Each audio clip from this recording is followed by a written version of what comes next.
Okay, I believe I'm live. Hello, hello. How's everybody doing today? Hope everyone's doing well. Doing fantastic. Doing kosher. Gucci. Whatever other fucking word you want to use to describe good. Of everybody doing fucking good. You know? I hope everybody's just on that good shit. Just on that glorious shit. The most glorious of glorious shit. Today's been a day. Today's been a fucking day. Work was a nightmare. It's a nightmare, I tell you. Let me share the stream. A couple of the places.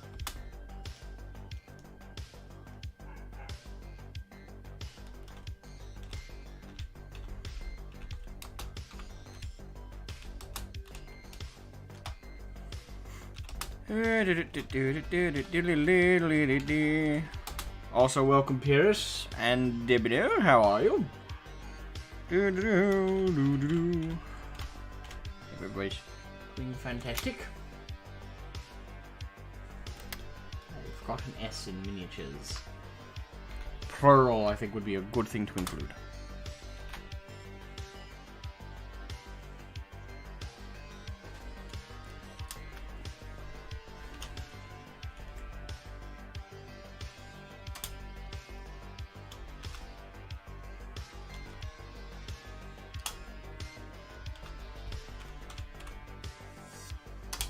And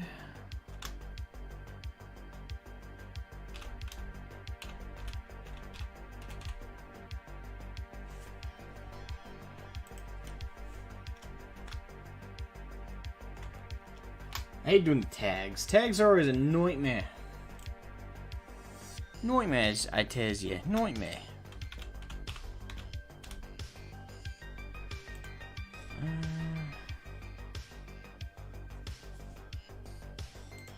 That's fine. That'll work. Anyway. How are you guys doing? Days are like that? Yes, they are. You've been lurking, Debonair. Well, it's good to hear you've been lurking. It's better to lurk than to not be present at all. Although I'm sure many people who have been stalked would disagree. It's like, I'll just take the not at all part, thank you. Alright. So yeah, first things first, we're gonna just start off with the top of this miniature. Well, actually, I could save that for a little bit later in the stream and kind of continue blocking out the ghoul first. You know, we'll do that. I'll save this. I'll save this for right now.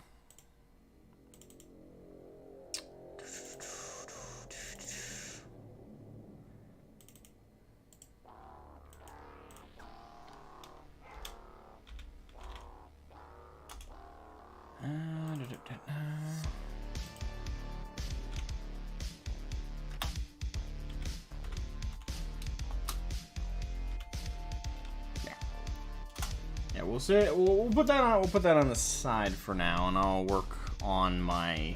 I'll continue to work on the ghoul.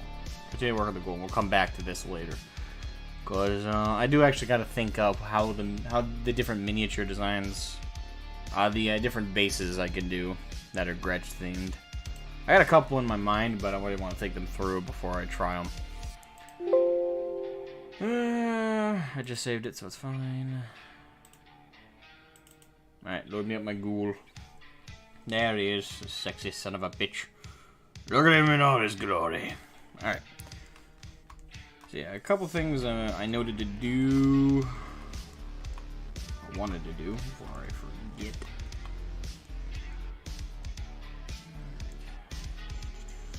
First, let's switch to the right brush. Smooth those in a bit more so it's not so over the top.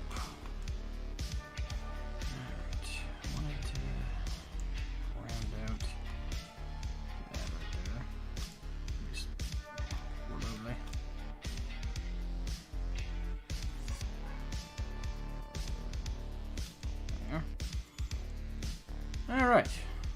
Now for the slightly... Actually, I think I could leave it like that. Yeah, good. That is an option.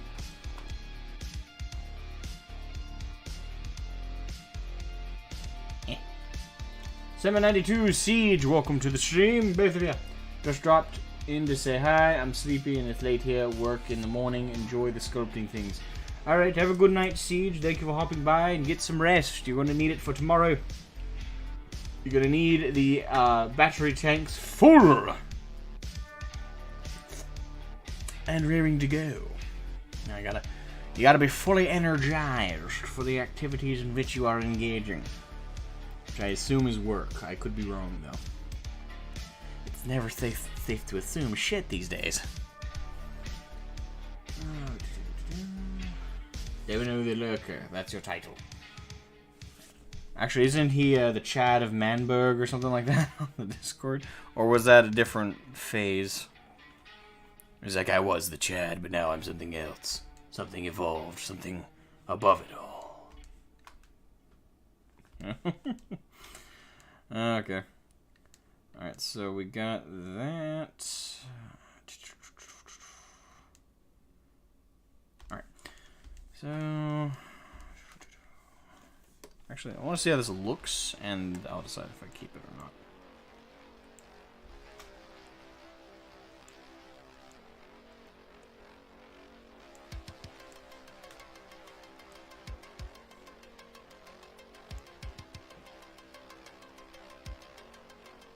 Not too bulky.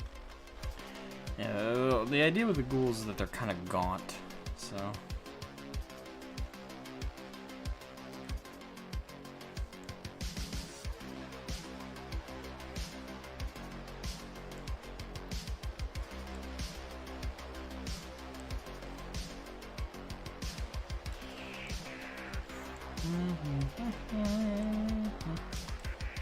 It's just a herald of Manberg's arrival. Ah. Oh, and can we change it to Debino the Stalker? I like that a lot more. Okay, but just know if someone sorry, unfortunately go there. Okay. Horace Brittle, welcome to the stream, young man. How are you? Welcome. Welcome. Are we doing this fine Tuesday, isn't it? It's Tuesday. I believe it's Tuesday. If I'm fucking wrong, I'll be mad. I think it's Tuesday. We're gonna run with it's Tuesday. How are you?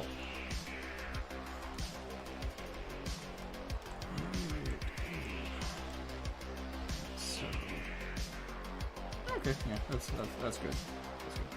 Alright, so I like how the ribs are looking, or the ribbage in the carapace.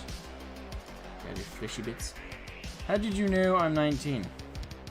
I didn't. Now I do, but I didn't before. I just said young man because it's better to assume someone's younger than older.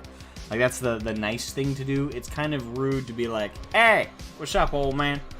And then I do that with Ball, but that's because, you know, he is old for one, and for two, and for two, he's my buddy. He knows I'm not demeaning him with it. Or does he? These are the great theories of our time. Anywho, so I'm gonna finish up the gauntlet first and foremost, which I think actually could be a bit bigger.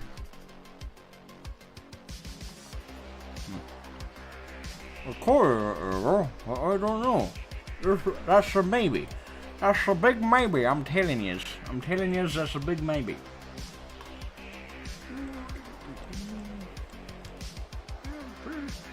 At the same time, though. Trying to think like balance on the miniature. I think I could make it bigger.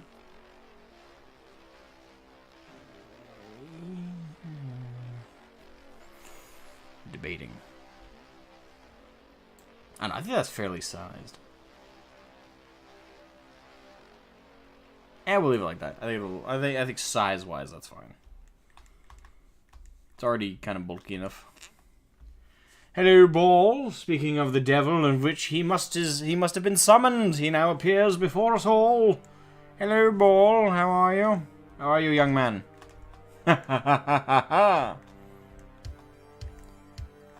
Actually, one thing I considered doing this stream was getting in VC if someone wants to chat while I work.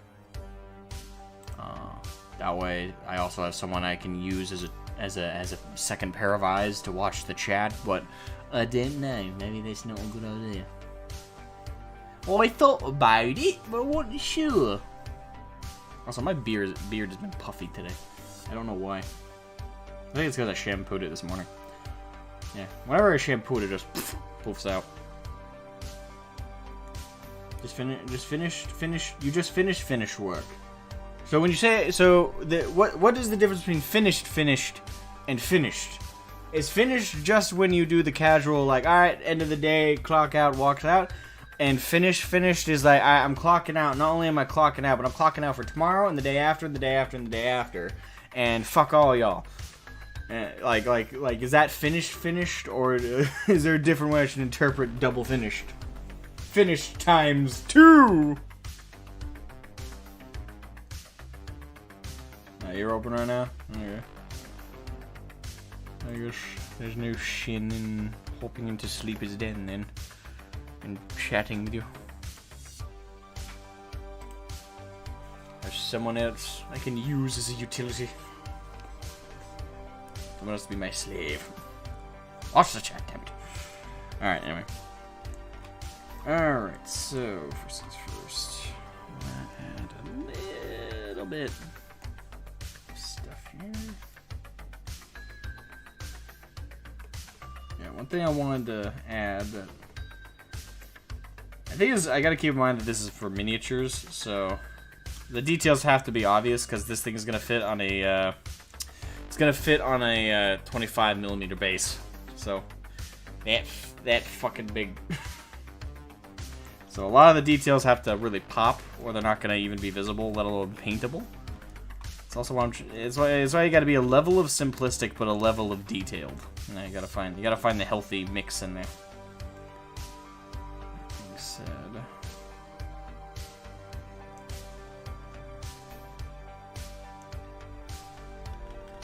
I think I'm ready to add the.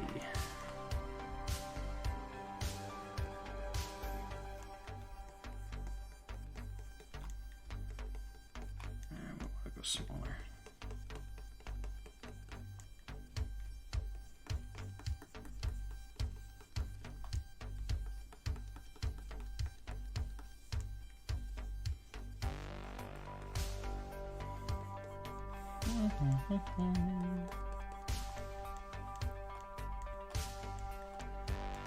I'd be drawing and doing art also, so eyes in the chat would be just as difficult for me. Fuck! I couldn't use you as a tool then. Damn it. Actually, no, I think I'll keep the carapace smooth.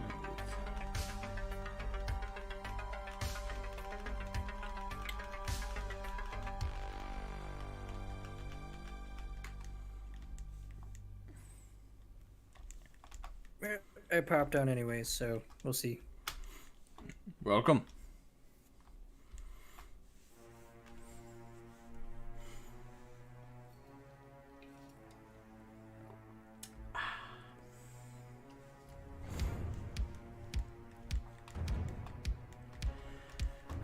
How's your day going, Pierce?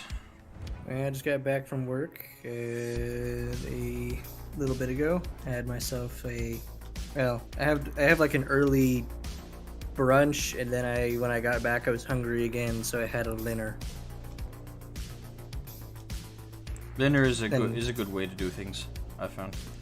I like my dinners. Yeah, I ate like a small lunchish thing at work around 11, and then I get back around like 3 or 3:30. Actually, you can call that lunch at 11. That would be second breakfast. Yeah, it's more or less what it is. What about second breakfast?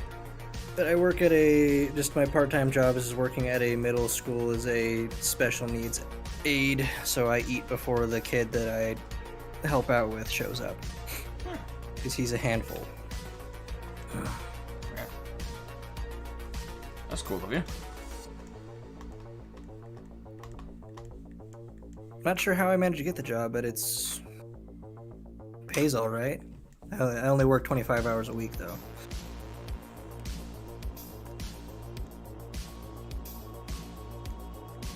Get paid about 16 an hour.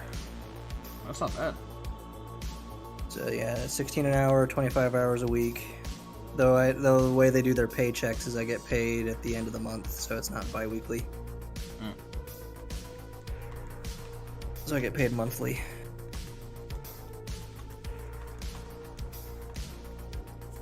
Depending on your spending habits, that could be good or bad.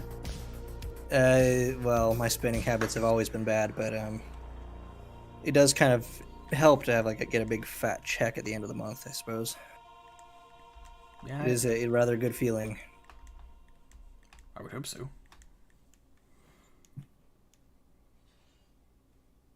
And it gives me the freedom to do art stuff too, so.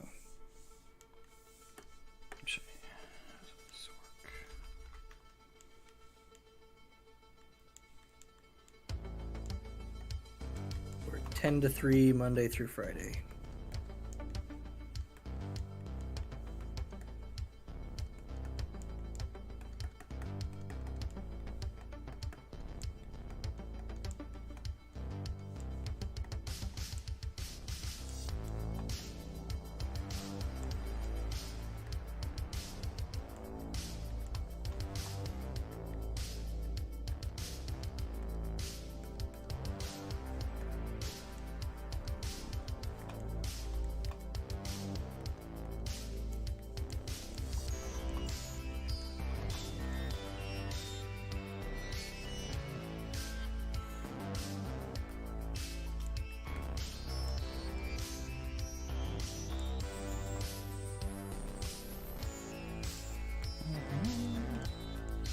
Lurker's going to lurk. I have quite a few of those. I have quite a few lurkers. They attract them. Something about my personality is just like, hey, you can watch me and lurk.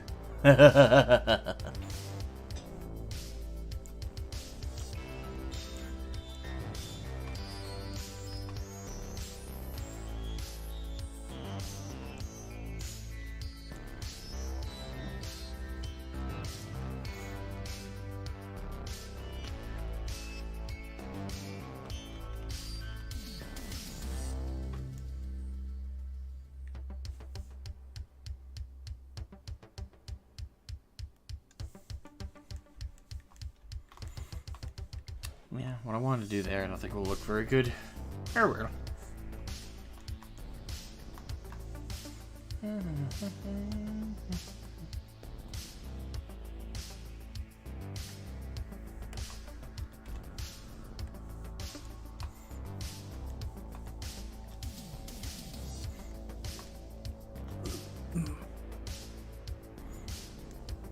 So how does it feel to watch your sketches come to life?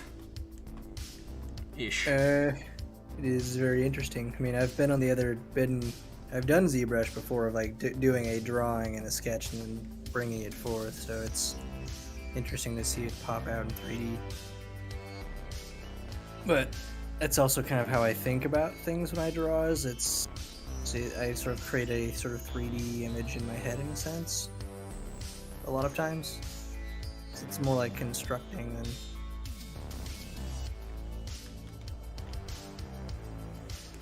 Though there's other people who have told me that they go even further than me. It's they can create a 3D image in their head and move it around and imagine it perfectly. That was one of my professors who was big into sculpting, so actually physically sculpting.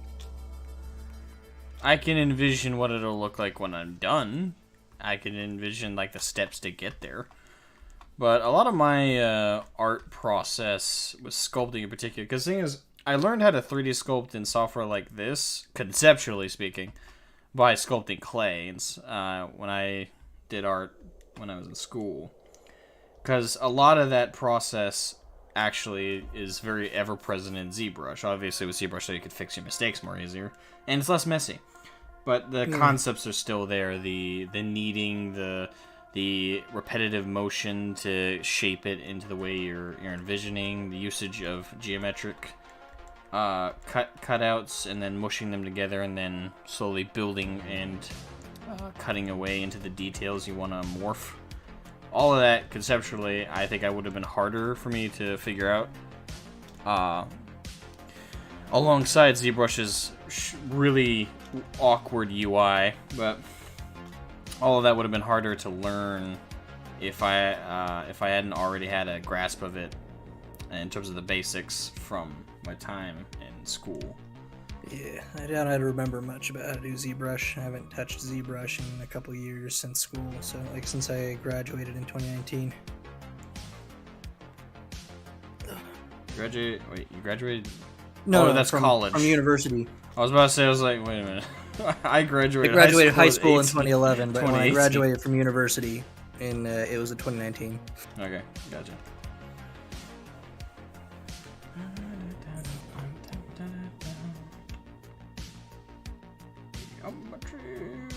From Southern Utah University. Ah, you went to Utah. That's where I live. Cheaper to go in state. True.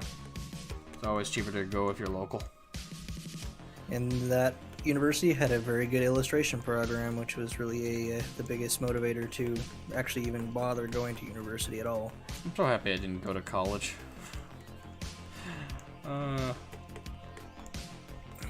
The more I talk to my friends who did go to college about it, I'm like, Jesus Christ, you're gonna be in debt for the rest of your life, and they're like, yeah, we actually are.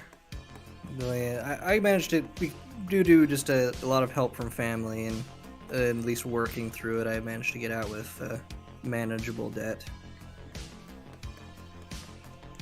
Any idea how the gaming system will work for Warglaive? I have an idea, and I'm still conceptualizing it. I still haven't gotten to the alpha stage of testing out my idea, because every time I get there, there's something I notice about the rules or the ideas that just seems totally unbalanced. So my biggest issue right now is keeping everything balanced. Plus I'm still adding new units to the rosters, which in and of itself is a bit of a headache.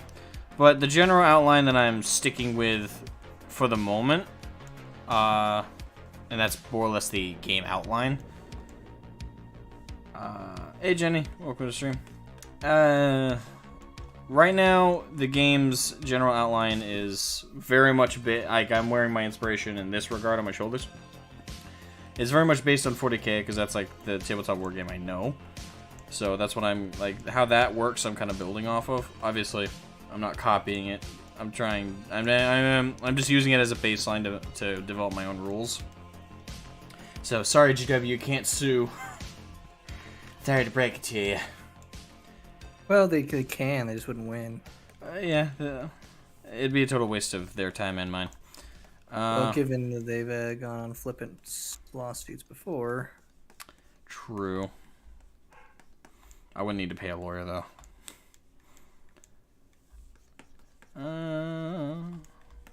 It's the upside when you have family who are in the legal field.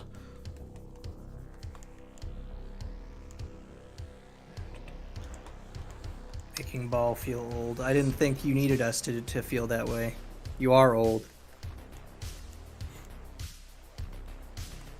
Ball's a liar. He's a youngin'. He's a youngin' in there. By the way, Ball, when do you start that long vacation you were talking about? I know he mentioned it a while ago, but totally forgot when that starts. Or is that what you mean when you said finished? Or do you mean Finnish from Finland? Oh, yeah, you might mean that. Yeah. But yeah, the general outline of the game right now is, in terms of, there's phases of the game. There's deployment phase, which both players do at the beginning of the game. Very much similar to how 40k is played. The difference in how that works is, and obviously players can choose to do it however they want. They could choose to do it, alright, I put a unit down, you put a unit down, I put a unit down, you put a unit down. But how I'm going to have like the baseline rules work is both of you just add them at the same time. Like instead of one off, just at the same time add a unit. At the same time add a unit. And instead it's going to be based on category. So you start by putting down your infantry. Both players at the same time put down their infantry and outline them. The idea is that the reason I want to have it set up like that is my idea of it is from like a in-universe lore perspective, if you want to have it like that, is that when you enter a battlefield, you typically do it roughly at the same time as the enemy if you both are aware of each other already, and you're moving to engage. So you'll once you enter the general battlefield, the battlefield is defined when you see each other, right? Like when the two enemy forces encounter one another. Unless, of course, there's an attacker and a defender, of course, like a siege. But generally speaking, if two are, like, entering a battlefield, that's my idea, is that they're entering it together.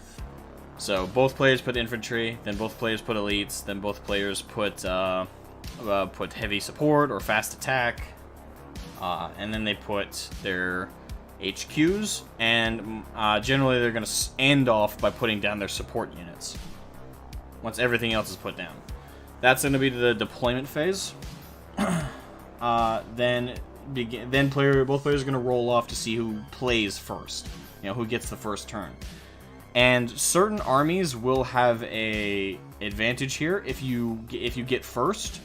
I'm going to have it so the Gretsch and the Terran Republic both have the equivalent of stratagems, which allow them to, if the player who's playing that army rolls first, they can roll again, and if they get in the Gretsch's case, if they get a D6, like if they land right on a 6, they can redeploy one type of unit. So they can redeploy infantry, redeploy heavy support, redeploy just their support, their HQs, whatever they want, but it has to be one type of unit, and they can redeploy. With the Terran Republic, they can redeploy. They can only redeploy their heavy support and their infantry. They can do it together. They can do both, but only those two. They can't redeploy elites, HQs, or supports. And the lore explanation for that is their heavy support are all mechs. So the idea is that they're highly mobile and also have advanced technology like teleportation and stuff like that. So the idea of it is that redeployment is like a swift usage of that technology to quickly adapt to the battlefield. For the Gretsch, their redeployment is more explained by the greater organism that they all are bred from is typically the giant ships that they fly in on, and that would be spectating the battlefield from overhead, and would have already begun to reorganize the units simultaneously without there needing to be any communication or debate or like spreading the word amongst the line. Like they're all sharing a brain essentially, so they would just just like you would instinctually move your fingers around like a hilt or something, right? Like kind of like that same idea, is it just readjusts. So that's kind of the explanation for those two factions, and they're the only two that can do that. But again, it's based on if they win the starter roll, for one, and for two, in the Gretsch's case, they got to roll a d6 to successfully do that. Because if it's a d6, it's kind of like that idea of the flexing of the muscle. And with the Terran Republic, they don't have to roll. It's just if they win the roll off. So it's a big advantage if you play Terran Republic. But again, that's like the current rule set that I'm working with. I might have to, like I said, a lot of it has some balancing issues that need to be worked out. But that aside, once you win the roll off, the game's gonna be set in the different phases. I'm just gonna do this real quickly because I can sit here explaining all the nuances of it for hours. That sounds kind of douchey. I can spend a lot of time going into all the things I've conceptualized, right? But generally after that, the phases are going to be from there. You're going to have a psychic phase. There is a psychic phase, just like in 40k, because there are psychic individuals within the universe of Warglaive. Their abilities are very different. It's not like magic, but there is a psychic phase. That's going to be the first phase at the beginning of the turn. And then you have movement. I might switch those around, but right now I have my reasons for wanting it to be like that. But I might switch them. Because there's definitely an argument in my head to be said for movement being first and then being psychic. But I also have my reasons for wanting psychic. So that's kind of a debate right now. But the general idea is either movement or psychic will be first. And if the one is not first, the other will be. So once you get psychic and movement out of the way, you then have shooting phase. Which is actually, in Warglaive, it's called ballistics phase. Ballistics phase is when, well, it's pretty straightforward. It's when you shoot at the enemy. And there are going to be data sheets for each unit. And they all do have a gun skill, or GS, which is just gun skill. That also applies to artillery. That applies to pretty much everything from small arms to big arms, right? Gun skill. It's called gun skill, but it does apply to all types of weaponry, ranged weaponry. So once they do the shooting phase, they then move on to attack phase. The attack phase encompasses both a charge and the actual initial combatancy in close range combat. But the attack phase it's like a two-parter phase, with the first being the charge forward. There is a charge motion you do have to do like in 40k. Basically how that works is you roll for each unit. Not model, but each unit rolls to get that initial charge off to enter melee combat. And if they do, the second half of the attack phase, I just call the melee phase, but it's not an actual phase in and of itself. And once, because the thing is, my idea is you can choose to do it how you want. Like you could roll to have a unit charge forward and enter melee combat. And then you can just immediately, with that unit, move to melee, and then roll to attack with the other ones, if you want to. Or you can roll everybody to enter the attack phase, and then do all of them together doing melee. You could choose to do it either way. That's kind of like my idea with it, and I think that could be... I think that could be more freeing and less restrictive.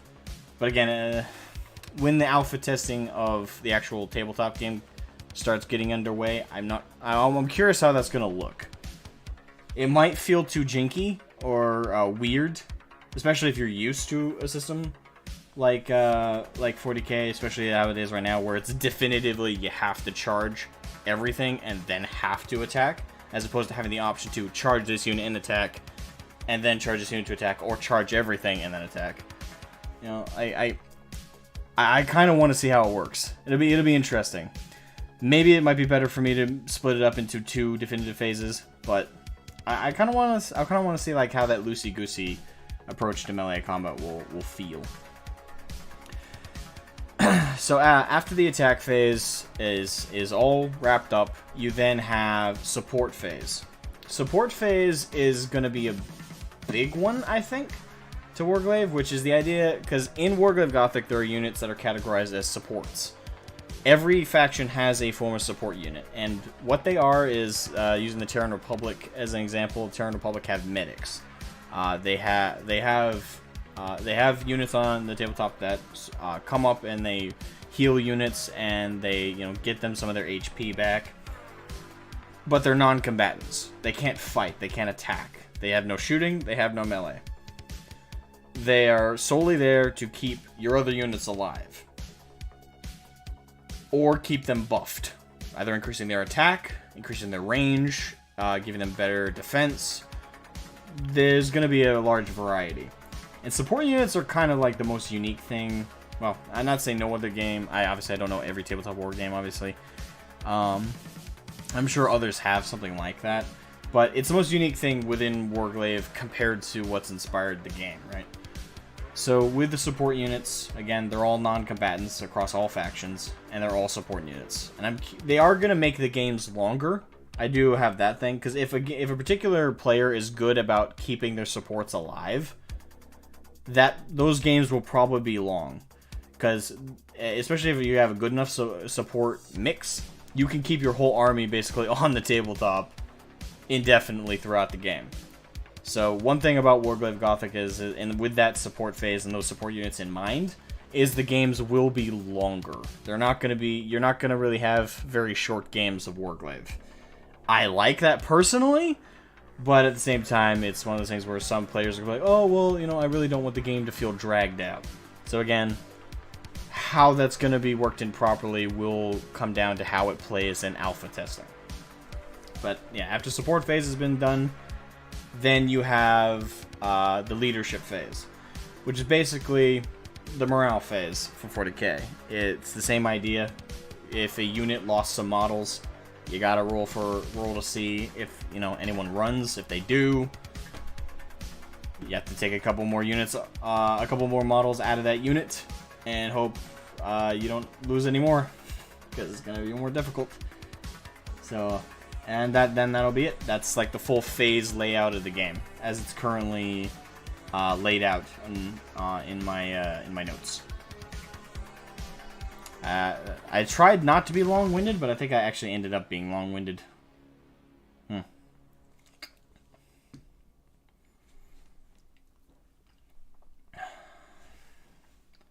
Have you thought about combining the psychic and movement phases? I thought about having like several different combinations of phases combined, but there is solid reasoning why those would be separate. Like with that combination right there, psychic and movement. The reason I don't want to combine those is those are definitively different actions, right? Those are, like, logically speaking, you would not... Well, some people can, obviously. Like, most people, I would make the argument, won't move at the exact same time they do something else, right? Like, when you move and shoot, typically you move, stop briefly, shoot, then keep moving. My logic with that is, because those actions are definitively separate from one another, I don't see, like, combining the phase makes sense. And I think it also helps with organization of the game to, okay, you do this action here, do this action here. Instead of, I could do them both right at the same time. And if I, obviously, the other thing to say about that is if I combine psychic and movement, why don't I combine all the phases in one go? Like, why don't people move, attack, shoot, psychic, everything else all in one go? So, I just say those make sense for me to separate, whereas attack and melee being a simultaneous thing, for me, my logic with that is in, like, a real battle, right? When you charge an enemy, the way 40k does it right now in 9th edition is you have your charge, and then you have your attacks. Like, all that is done, like, this is step 1, step 2. Where in a real battle, once you make that charge, if you make the charge, you also make the hit.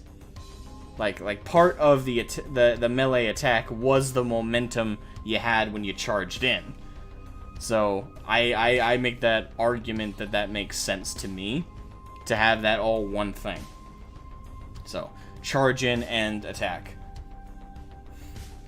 Unless, of course, both players agree that they don't want to do it that way, and instead they could choose to do it the way 40k does it, where it's you charge all your units and then you attack, and then you do like the attack and melee resolutions, right?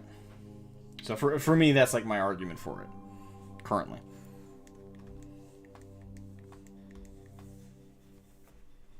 Pierce, since you're in the call, did that make sense? Or is he not in the call? Has he abandoned me? He has not abandoned me. He has muted himself though. And he just said, grabbing a snack, be right back. Okay. That was 5 minutes ago. He must be perusing his snacks.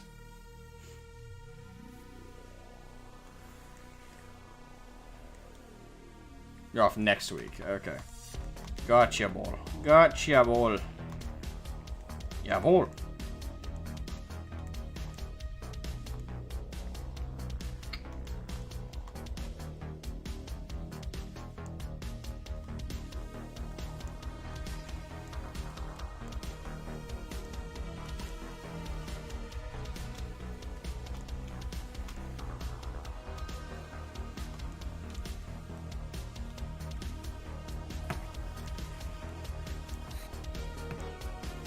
Welcome back. Yep, I'm back.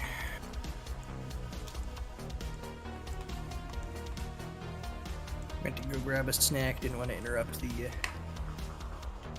talk of the rules and whatnot.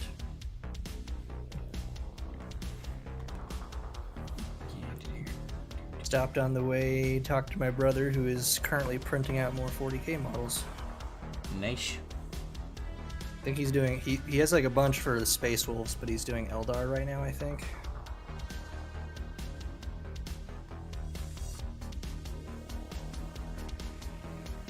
He's a fan of the Eldar? That's like one of the like the two armies he said he wanted to do was Eldar Space Wolves, and he's doing Space Marines. Wait, Eldar Space Wolves? Or No, Eldar and not, Space no. Wolves? He has two armies, so he's printing a second army. Ah, okay. He's already printed out most of his Space Wolves. I gotta hurry up and find some models so I can get some printing off that from there too.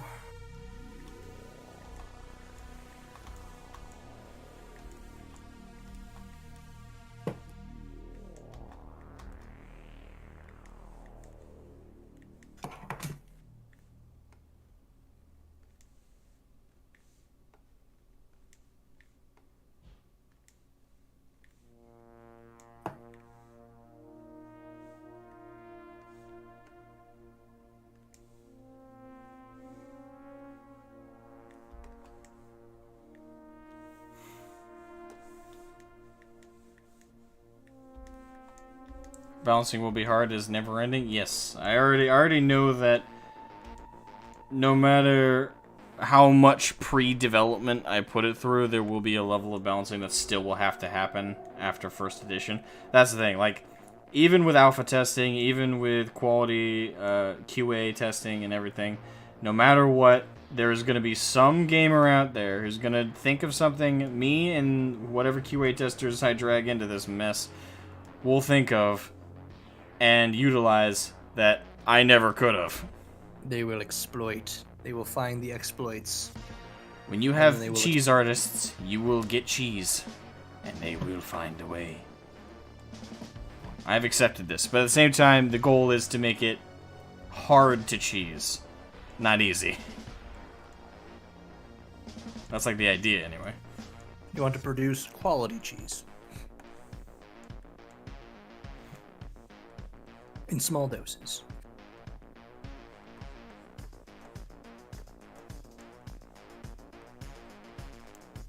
Cheese? I need the cheese. Shush, Ball. You're not helping.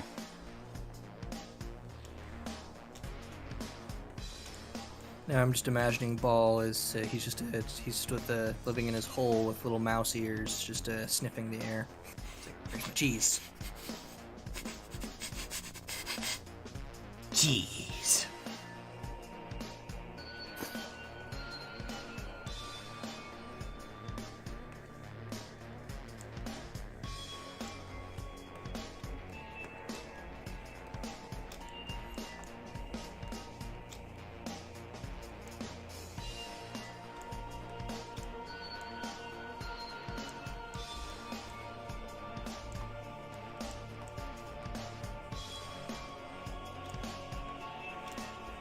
Sad face, but cheese. But cheese. No. No cheese for you. But my cheese. Oh. But my cheese, oh. I do like when I have I'm actually eating pizza right now and made sure it had extra cheese. Just the way I like it.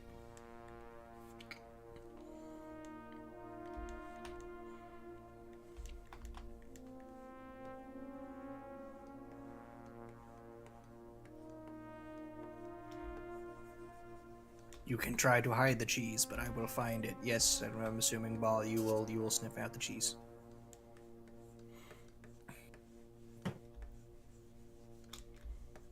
You haven't earned your title of Cheese Lord for nothing. Yeah, worst part of the internet too, in this case, is these people could cheese artists like Ball can like workshop together in forums and shit. Be like, alright, so this is how we cheese this army. This is how we cheese this army. This is how we cheese this army. It's like, you bastards. They form in secret associations in shady basements and back alleys. Indeed. Or like the Legion of Doom. Meanwhile, at the Temple of Doom.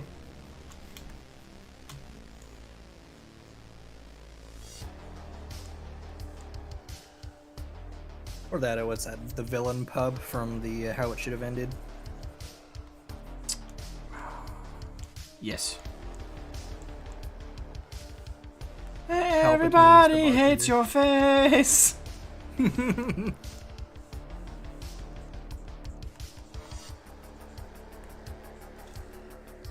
I still love that Cheers ripoff part. That's great. Have they made anything? Are they still making videos? How it should have ended? I don't know. If they are, I haven't seen one in forever.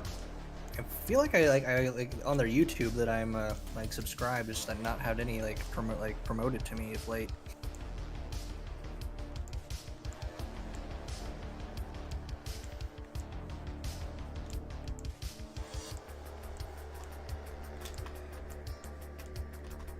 Alright. I think the gauntlet's all set.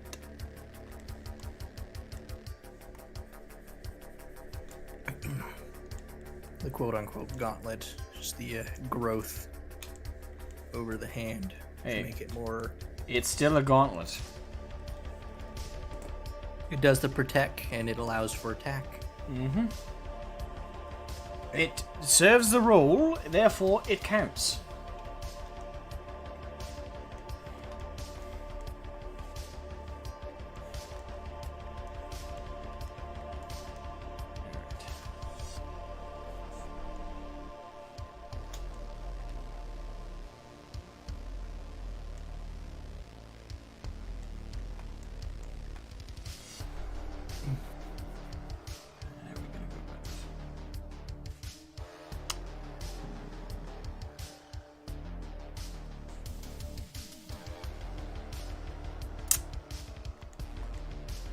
I think I know how I'm gonna do this. Alright, so I think I know how to block this out.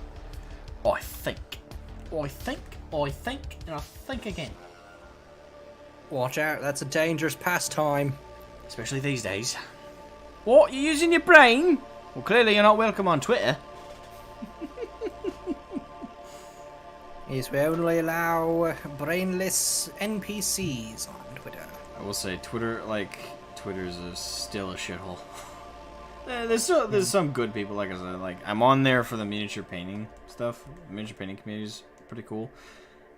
When you talk to any of those people about politics, we talk to any of those people about the lore of 40k, if you want to stick to the hobby. Ugh, oh god, some of the shit that they say. Some of the shit that they say. It's also the format of like limiting you to a certain amount of words you're allowed to type out. Also, I think very much encourages loud hyperbolic screeching.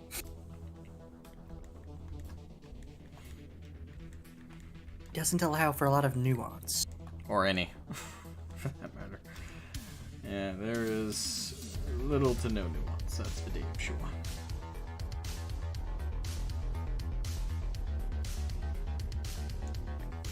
Come Twitter, we have insane screeching and porn. Take your pick. Well, you got a license for that there self-awareness. That's in my other jeans.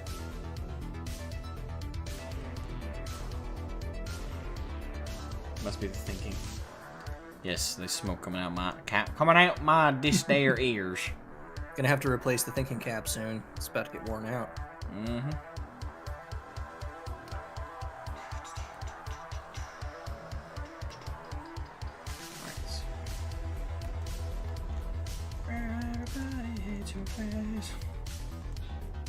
Will you sculpt the second hand or mirror it?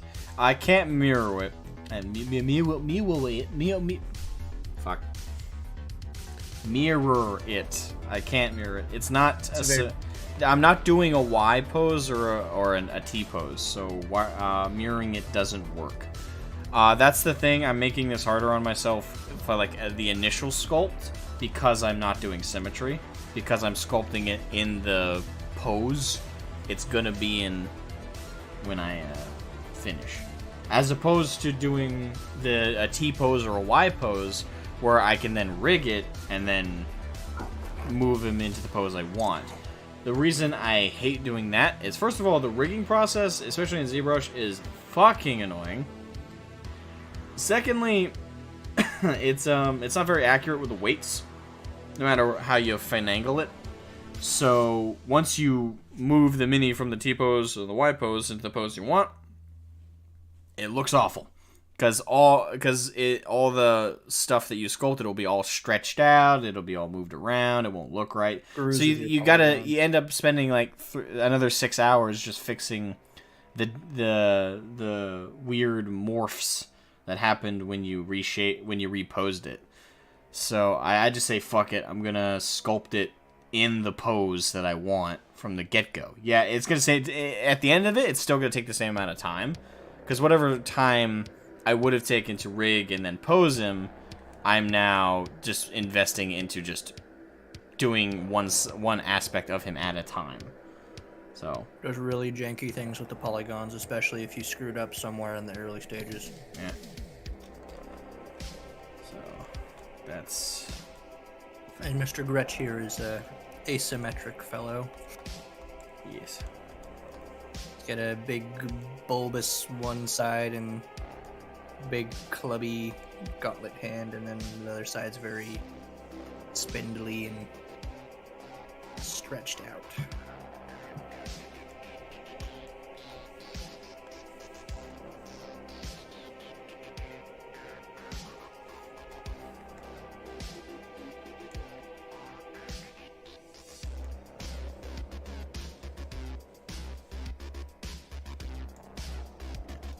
So,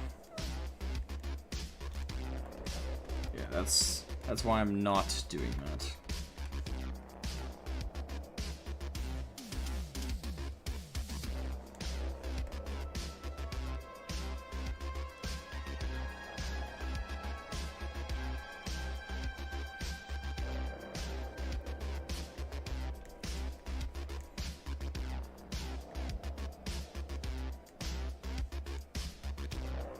That's a wondrous image right there. Those two balls. He's a dick.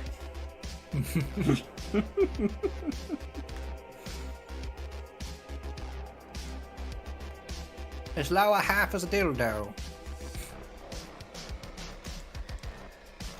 Imagine this sticking between your legs, Jesus.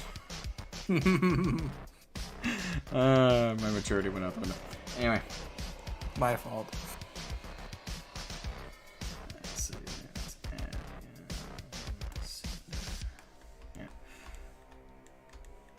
Kind of looks like one of those plastic dog bones, but with a zombie. I guess that's a slightly more mature way to look at it. Well, yep, someone is mature. Somebody in the room here is a mature adult. 'Twas not I. Was not I, nor will it be. You had maturity? No, not that I recall.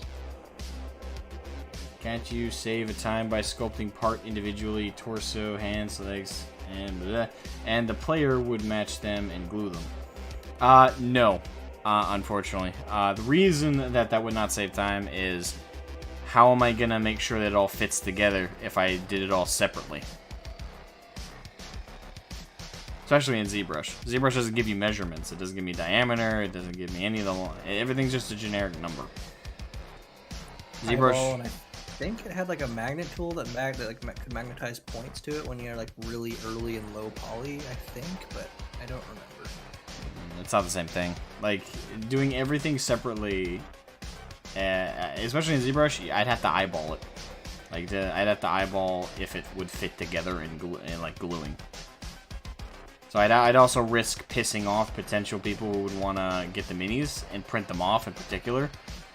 Because that, if I didn't eyeball it correctly, they'll have to sand and snip off a lot of parts just to try and get. Basically, I don't want to pull a Citadel fine cast.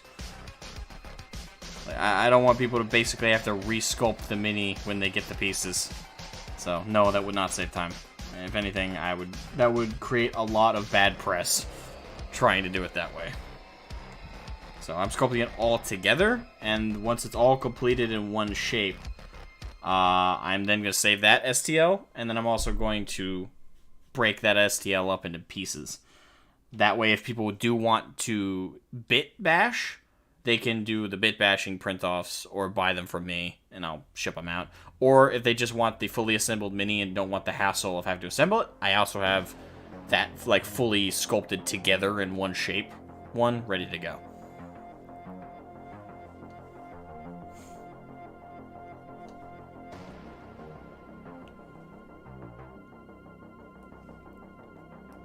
need to sculpt 1 to 2 torsos, but then using the combination. Well, that's the thing. Like, I'm still gonna sculpt different variants of the Gretsch Ghoul. Like, this isn't the only one I'm doing.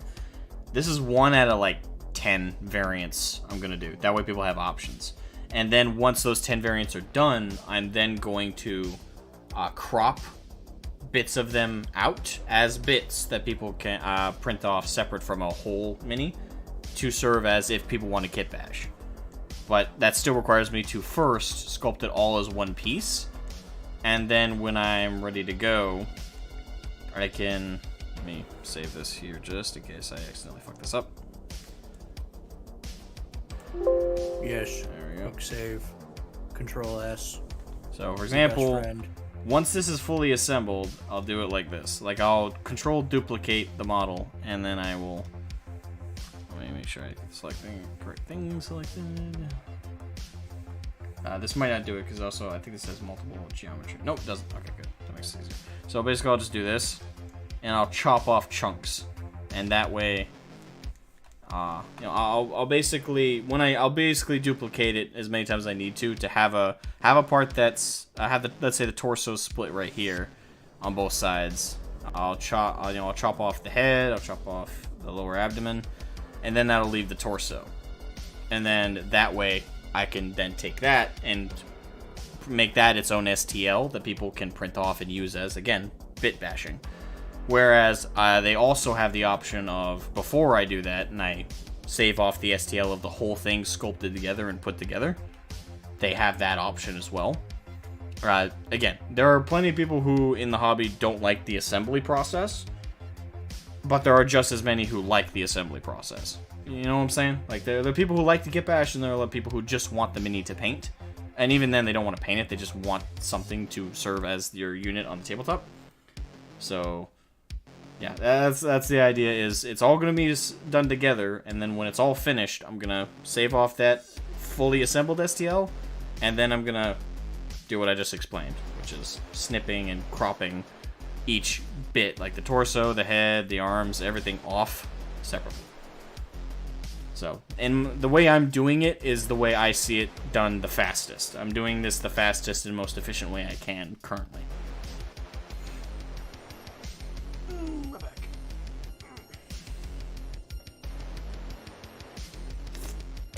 The way you're suggesting to do it invites a lot of fuck-ups.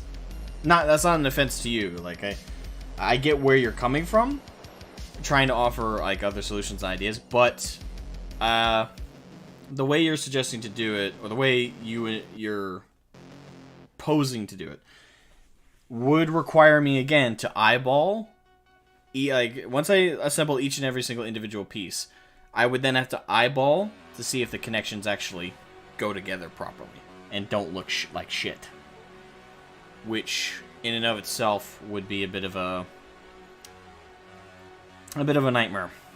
There'd be a lot of minor corrections I'd have to do on that one, and again, if I went rogue on one particular piece with detail, it also may not look like it belongs with the rest of it. Like, for a Gretsch, that's not as big of a deal, right? Like, if I make one, like, for example, if I did do what you're suggesting and I did this whole gauntlet arm by itself, right? And I went heavy detail, you know, I went until the veins and everything, and then for the torso I went way more simplistic, and then for this arm I actually, you know, did a lot of, I did kind of medium detail, not like the others, and I tried to put them all together. For a Gretsch, that kind of works because they're not really symmetrical. They're not really meant to look cohesive. They're an amalgamation of biomass, minerals, and other things just mushed together to create a creature of purpose. But for let's say a Terran Republic infantry or foot soldier, they're basically human, so they look symmetrical. They look like every piece was designed with an idea that if you split them down the middle, they'd look fairly identical, with slight variance, like maybe one arm's like a micro bit shorter than the other or something like that. Just like basic human differences between one side and the other. Things like that. It's just, I find it's way faster, more efficient, and also keeps it artistically cohesive to do it all one sculpt and then do the cropping. either way, it's going to take a lot of time. Regardless, there's only so much time you can save by going with different approaches. But my approach is the only one I see working out the best way I can envision.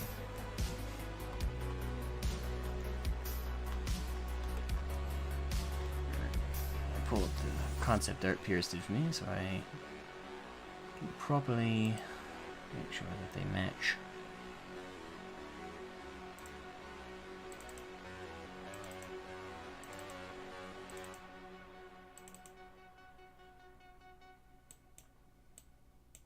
Okay. Yeah, that'll work. That'll do her. That'll do. That'll do.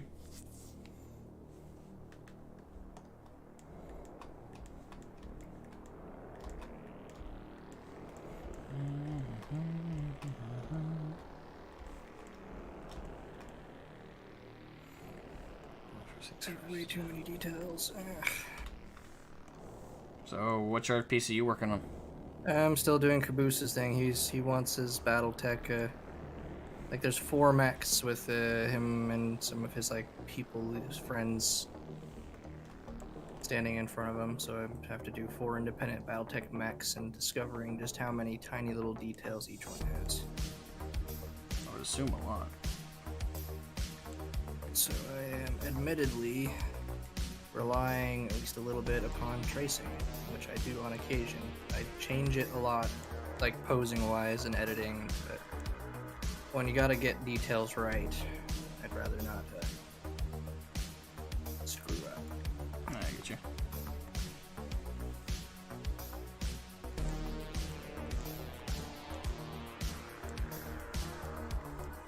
I am just not familiar enough with these things to even attempt freehanding.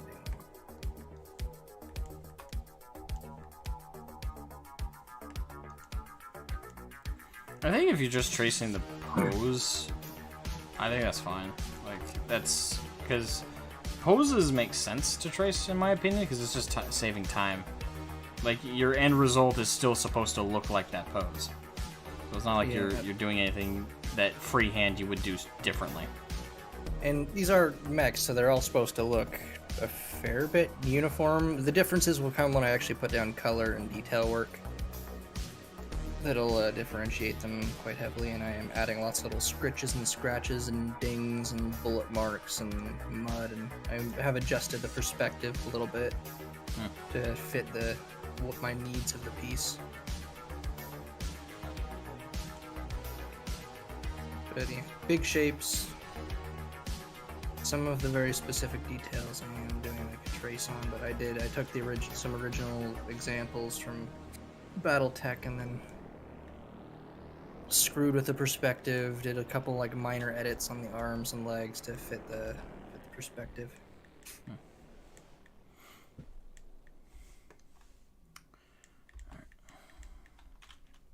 And hopefully usually it works out when I do it this way is when I get into the final edit phase and final detail phase is where things start to I'm able to do broad fixes and changes to make them look different enough.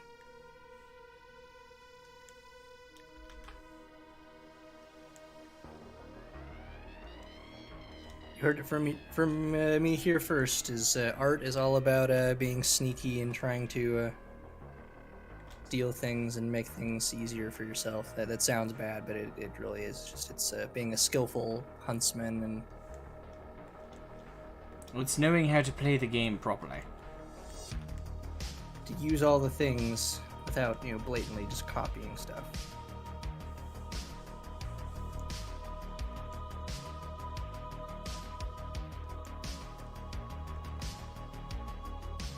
Renaissance masters used to do it. They did tracing. They literally had like a series of mirrors they would set up that would like display the image that they were trying to do onto their particular canvas, and they would just trace it for like doing like a portrait or something like that.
Okay.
I see what you did there.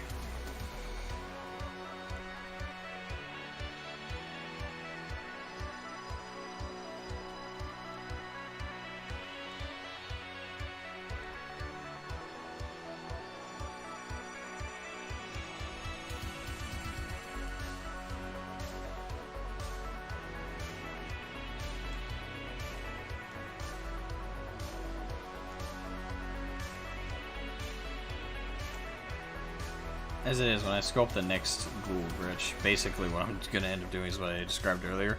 I'm going to take this same model and I'm going to crop out all the bits that are going to be different and re-sculpt those. Basically the torsos are all going to be the same, just moved around. I think the only thing different I did, at least on the art between them on the torsos, was just one is a little taller and skinnier than the others. Yeah.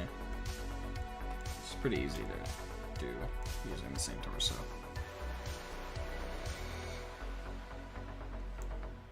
That tall, spindly one, I think I was actually looking at those from like Halo, like the flood, those like giant bulbous pod things. They like carried like the little flood spores. At least in terms of visual balance, anyways.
Have a good night, 792. Thank you for hanging while you could, man. Have a good night.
One movie I was considering doing possibly tomorrow is watching Leprechaun. I know it's not Halloween, but it's March. Kinda. I was hoping to do it around St. Patty's Day, but can't use that excuse now.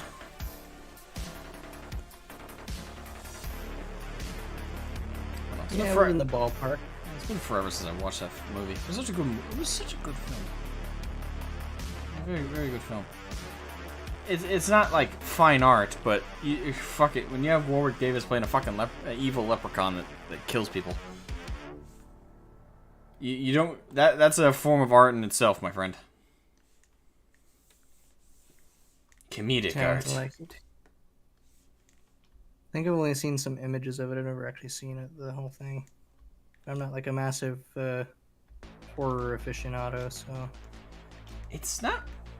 It is horror, and it's not. Like, it's not horror like Freddy from Nightmare on Elm Street kind of brings. It's not the same kind. It's horror with comedy, but not to the point where it's like parody. Like, it's got blood in it. It's got death. It's got a monster, quote unquote, that's killing everybody. But it's able to have fun with itself. Yeah, like it's one of those movies that's meant to be kind of scary for like younger people, but or people watching it for the first time. But then like subsequent viewings or viewings when you're a little older, all you could do is laugh, and you love every minute of it.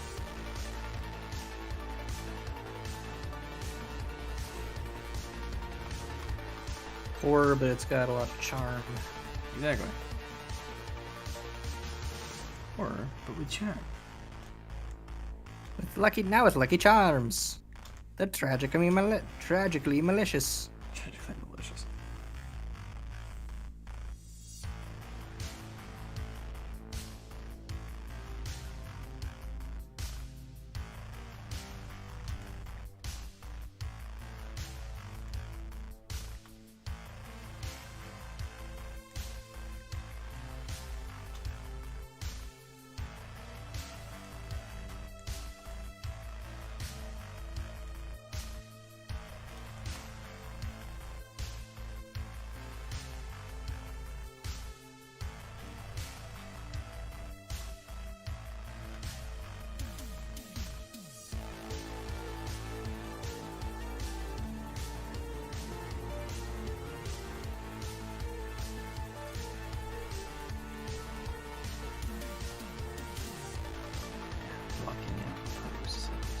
Always.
Guessing getting that thing to balance right is going to be a little bit tricky with how off-center the visual weight of those things are. Well, the upside with bases is that's like the whole idea. Like the whole idea of using a base is to keep it balanced. It allows you to have dynamic poses, even nutty ones with miniatures, while also keeping them upright and also mobile. The base serves multiple purposes, but like if we're just hyper focused on the miniature part of it, it helps keep it balanced. The only time we see that not work out so well is if like you look at like Hormagaunts or Termagants from 40k, right? But that's because they literally leap off the base. Like most of the miniature is hanging over in the front of it, so the weight balance is all the way to off the base, causing it to fall forward. But most miniatures can have really dynamic poses and still remain upright. Thankfully, these guys will not be leaping off the bases. That would be an issue. Mm-hmm. So, yeah, but it's also just the visual balance too, of getting it to looking nice.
Alright, have a good night, Ball. Thank you for joining. Wake up, man. Sleep well, rest well. Absorb the nightly rest, for you will need it for the morn.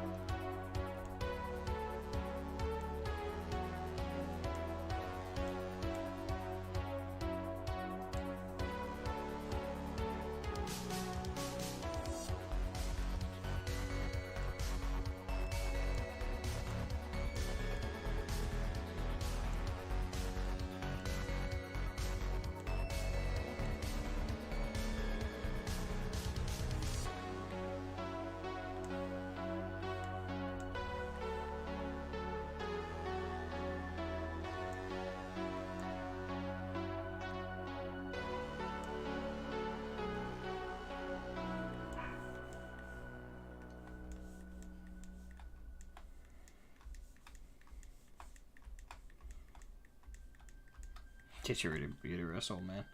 Mm-hmm.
A new recruit has blessed our company. Oh, jeez, that jumped me.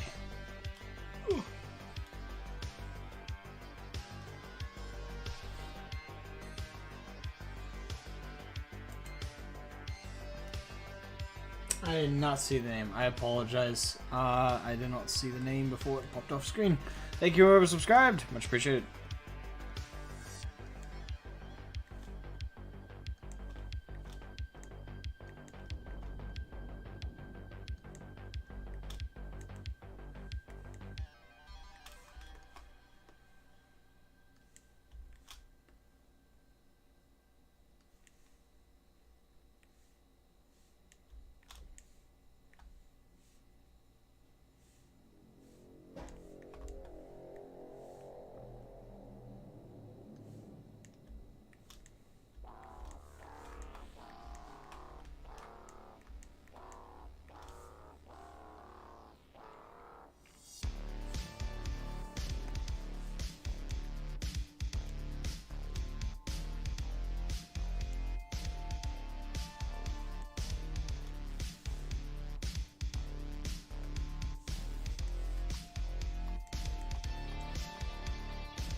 So I'll explain up how basically what it is.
Grunting noise. Ah.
This is where the fun begins. Sculpting and the details and the gribbly,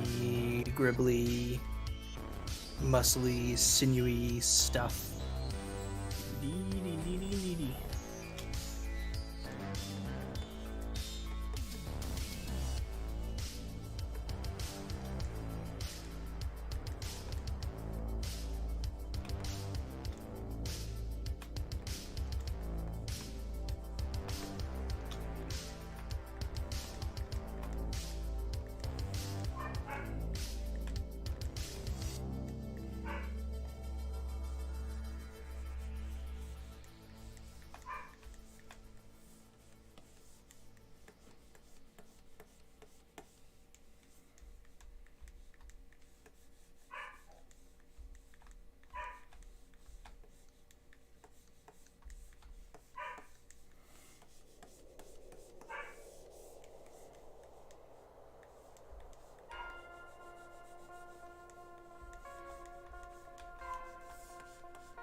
He's a caboose.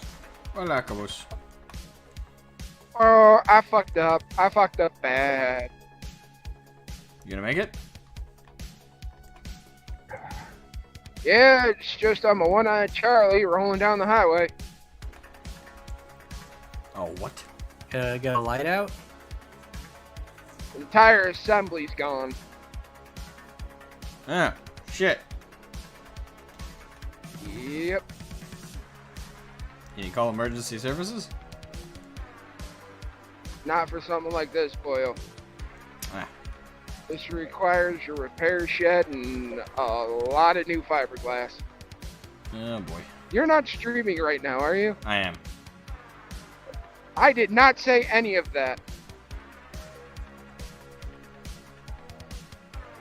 Okay. Kidding. I was backing into the spot. Cat thought it was playtime. And seeing as the cat has a fucking foot fetish, excuse my language, he likes to play with feet. So he plays with the gas pedal. Yeah. Hazards of having, well, cats as pets. They do what they want, 99% of the time. Well, that's why, unfortunately, he's going back to the shelter, because I can't have him playing with feet. There are a few stuff he's done in the truck where I'm like, alright, I could overlook that. But him playing with gas pedals? No.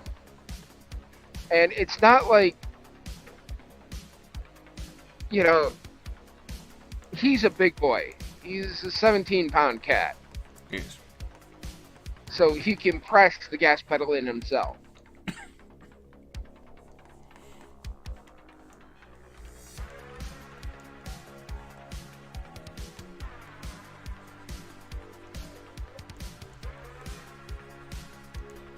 Yeah.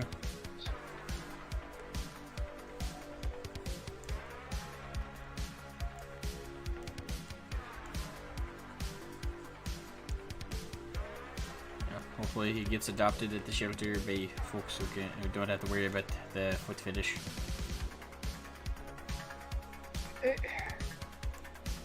We'd keep him if he didn't have a tendency to go right in front of Ma.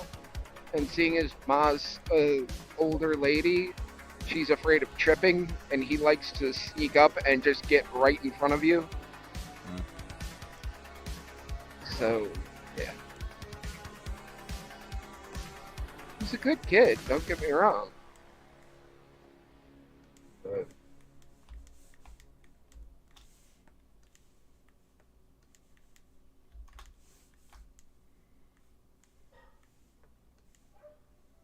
I don't know. I'll try again in a couple of years with a different animal.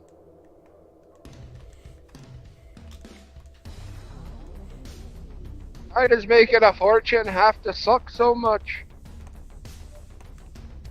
Because that's the most of the time when they pay you money, the reason they pay lots of people lots of money is for more inconvenience. Well, yeah. Trucking's the ultimate convenience job. Not for us.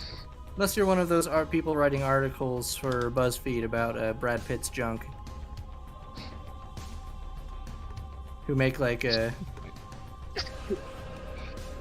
they $40 really make an that hour much? doing that. Do they really make No, that no, much? they get paid way too They much make for like what they do. $80,000 to $100,000 a year for that shit.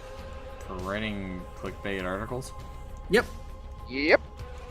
Oh shit, I'm on the People wrong who profession. do literally nothing and just produce nothing and just write clickbait articles about how many times we saw Brad Pitt's junk.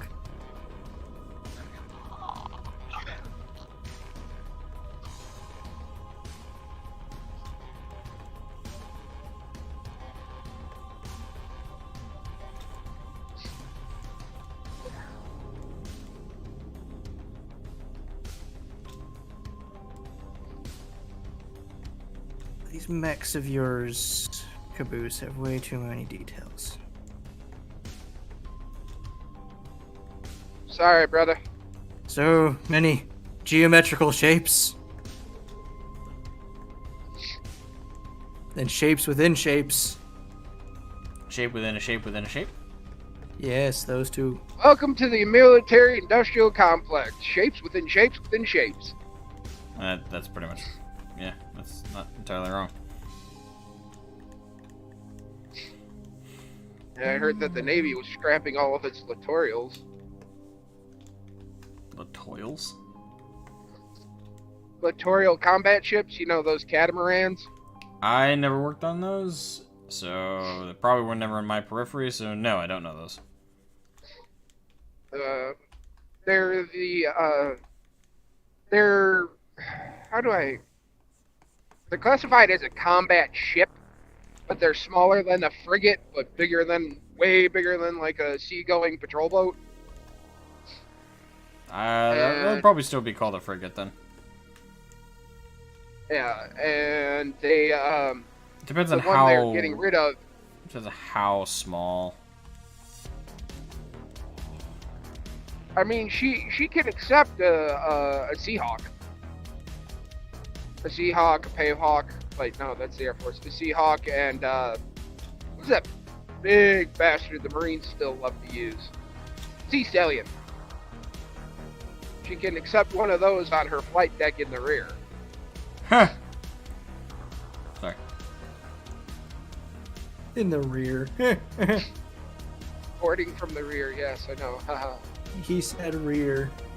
My maturity levels are at an all-time low. Oh, we already After made fight the deck. joke about the phallic object shoved up his torso earlier, so Yeah. we're not exactly setting a high bar. Ha! That's comedy. Cavity! Haha! Haha, dick. Joke. Dangly bits. That's a dangly bit right there. No, it's not. Yes, it is. That's phallic as hell. I have something controversial to say. So, anybody in your streets from Illinois, your highway system sucks. I don't think anyone would disagree with that. Why does Chicago have to be so convoluted to drive through? Why do cities in general have to be so convoluted to drive through? I have gotten through New York City faster than Chicago. Because it's Illinois. It's like one of the most corrupt, it's like, Now that states and I have a hard cities. time believing. Wait, did you actually go in the city, or did you just take the road around? Well, the route around adds about 2 hours to go through Indiana up into Illinois. Yeah, and but if you go in the city of Manhattan, traffic doesn't even fucking move. Well, Where's that's the- why there are special routes for my big ass. Then I live out here in the west, out west, where everything is a grid. I-95, straight up from Virginia all the way up to Maine. I-95. I got through New York City in 45 minutes. That's a record. Cross the George Washington Bridge in 15. After I had to take a detour to, the Bronx. How'd that go? No, it wasn't the Bronx. It was Fort Worth, New Jersey. The last exit you could possibly get off before the George Washington Bridge. Oh, that's nowhere near as bad. Oh, I was reading the signs, and the signs are so weird. Oh, this lane for trucks. Oh, this lane isn't for trucks. This yada yada yada. No trucks on the lower level, and I kept going down, so I panicked and got off and asked the cops, like, look, how do I get to the right side of the bridge? It's like, you're on it, but you got to go down and around now. Like, okay. So That's I weird. pull into the middle of this little city town, Fort Worth, New Jersey, right on the border of the Manhattan. And I am a big truck in a small street. See a charter bus up ahead of me. I'm like, you know what? He's as big as I am. Followed him, made his turn, made it onto the highway. Boom, over the bridge in 15 minutes. I can barely get my After license about- living next to the forest. I don't think I'd ever get a license in the city. Or, you know, after about 30 minutes of existential crying and, you know, talking to my boss. Like, I'm in the middle of the Bronx. He's like, how the fuck did you get there? I don't know. I don't know. Fuck off.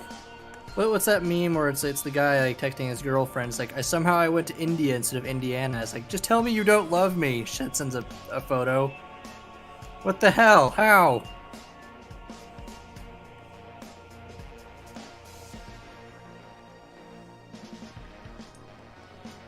Well, that's my favorite. That, gentlemen, is why truckers are called CDATs. If you're in the military and you were a tanker, you know what a CDAT is. Us truckers are also called CDATs. Computerized dumbass truckers.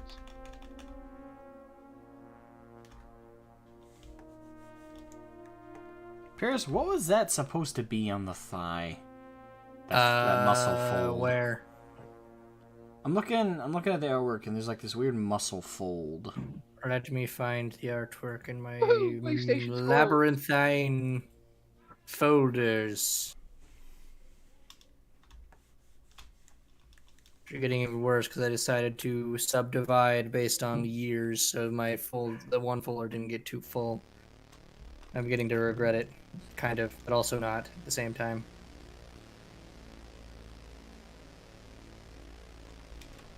Alright, open up the image.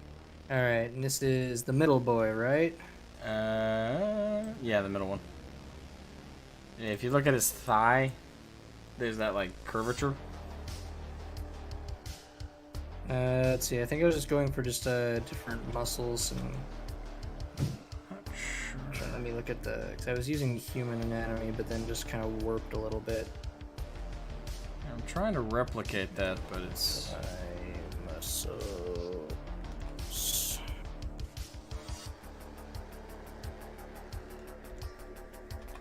Yeah, it's kind of what I did is that, like, if you look at like human thigh muscles, there's a muscle that kind of attaches up towards the top of the ilium of the hip bone, and then comes across the thigh, then tucks back over. Then it has muscles coming from like the groin area that kind of tuck underneath it.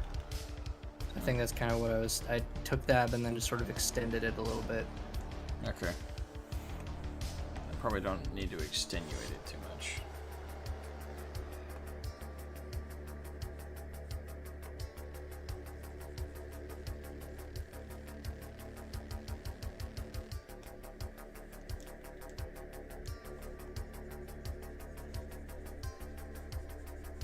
It's supposed to be like, yeah, it's the sartorius muscle, and the muscles that tuck under it, but I stretched it out in a weird way.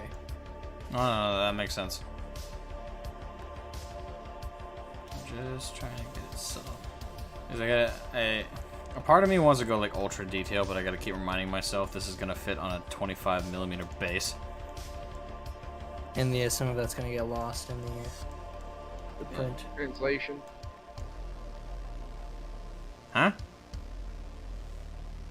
I said some of it's going to get lost in translation from Oh, high detail to mini. yes. That's why I gotta be rough. I just don't do a lot of detail. It's just... That's the upside with resin printing, is a lot of the detail is still preserved even in minuscule stuff like that, but only so much. And basically any more detail anyone wants to add is probably up to painting. You just have to increase the contrast. Yeah. Nice dark crevice. When your dumb streaming Paul said I needed to talk to you about something. You do? About a commission. You need to talk to me about something? Yeah, you It's like the, I think it Also was the, said I haven't talked to you about it yet. Eh? it's the I think it's the I was there during that conversation. It's like the quality for the Oh, yeah. Oh, the- yeah. Yeah, to properly price gouge, I do need to know what level of paint quality you want the Grenadiers. The highest quality. Only Okay. the finest beats. If you want me to put the highest quality, which is roughly the same amount of detail I put into Ball's HQ unit, that's about around $100 a mini for a full squad of 10. Oh! Oh, okay. No, maybe just the sergeant. Oh, that hurt. Sergeant. Oh, Make sure you want to spend that kind of dough. I mean, alright. it not doth that add bad up. of a price, honestly, but no, I mean, the sergeant, I wouldn't mind being done like that, but the others, you know, it's just decent for tabletop. Okay. Like, just a, you know, your standard for tabletop, I could say. My standard's pretty high. I know. All right, that is. Paul teases me about it all the time. But you don't see him complaining when I put all that work into his mini. Ha!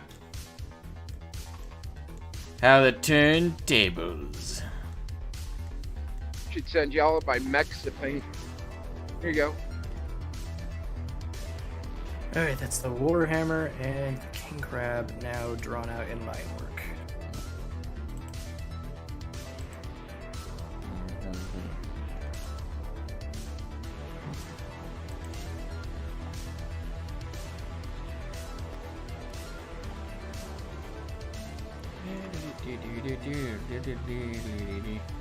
Because of all the details, I am somewhat falling back on some tracing.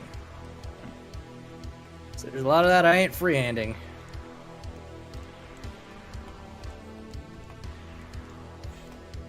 I will freehand all the detail work though and paint work. So. How's that thigh look? What'd you say? Good enough to crush man's head against thigh like spittle. It looks pretty good to me. I mean, it depends on how much definition you want to add to like each particular muscle strand, or muscle group. Not too much. The idea is that they're gaunt, so the skin is like tightly wrapped around the. The idea is like So they got, like, no I fat. think the original. I'm going to the art. Was very. Yeah, it's gaunt, but it's very sinewy. Is the best way to describe it.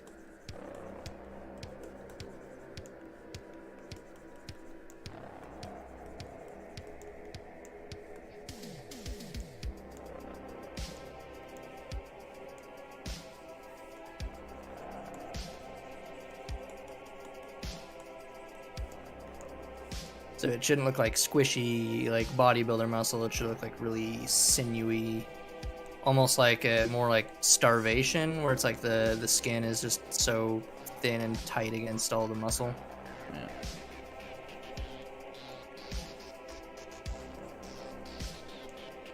Like there's basically no fat.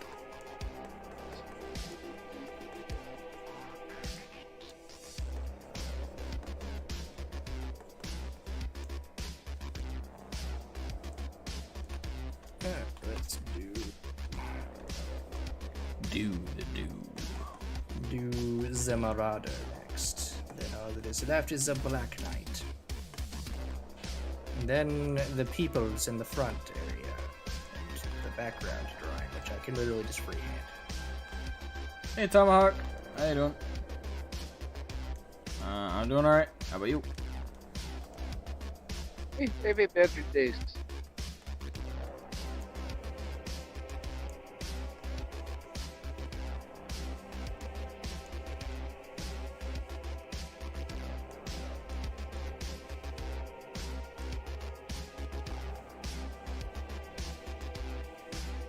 You okay? Well, that's good to hear.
Slightly moved.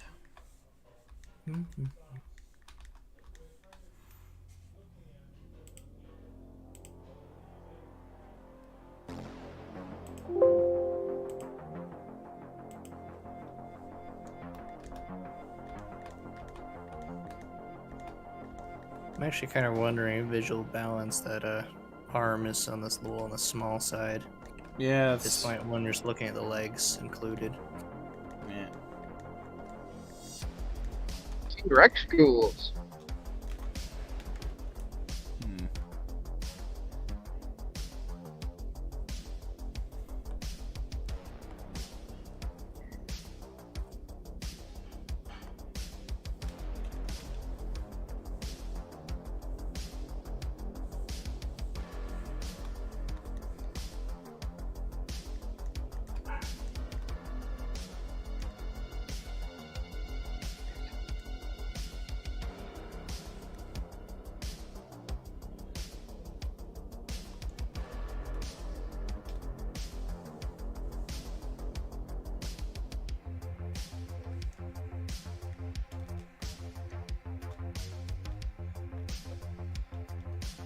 Forgot it does that weird shit.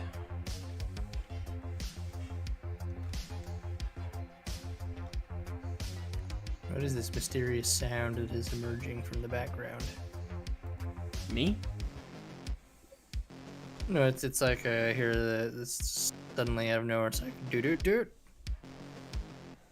I don't know if it's coming from one of you guys or if it's something else. I don't think it's coming from me. Okay, I'm wondering. Oh, I think there's a tab. Like a high pitch ding ding ding. No, it sounds like a dude talking, like at the end of a sentence. I think I found it. I had a tab open that had an ad playing on it, so I closed it. Still here, it might be my brother. Yeah, my brother-in-law.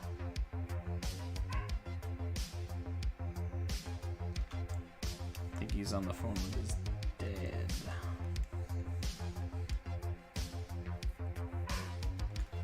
Him padre. Mm-hmm.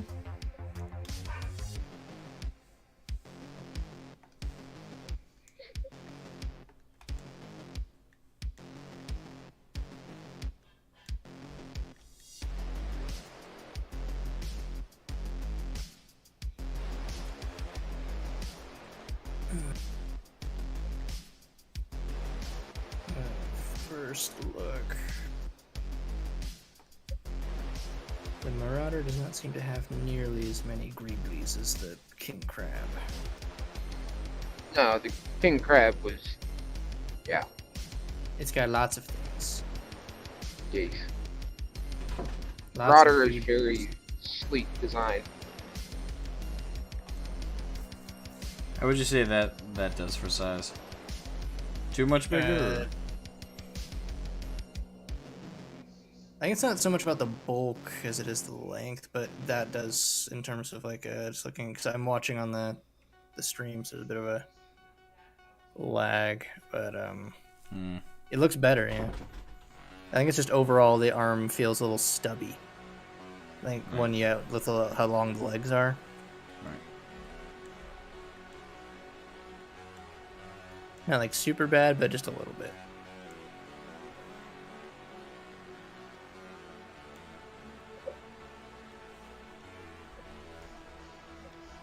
Because when it was just the torso, I didn't see anything as much problem with it, but now it's got the full body to it. Just... Right.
Kaiju! What's up?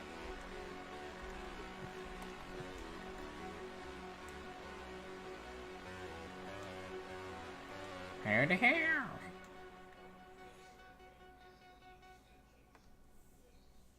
Howdy, friend.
Can say is the next one I'm doing for you, Asmo, is going to be a big change of pace from this thing. In a good way or a bad? A yes way. Good answer. So it'll be moving from lots of geometrical shapes and lots of robotic and stuff and angles to a very organic, bestial thing.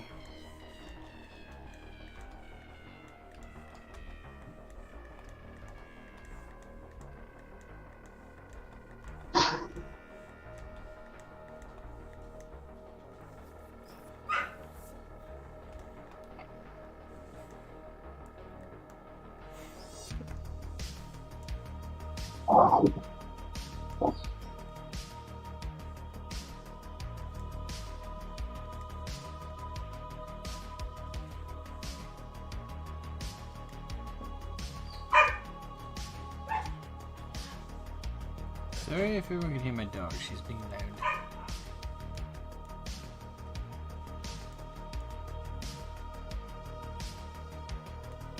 I haven't heard any barking.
Find it weird. Like, I do not like the show Attack on Titan at all, but I really like the opening music that they have.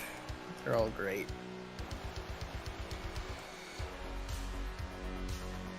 So I'm listening to that in the background right now.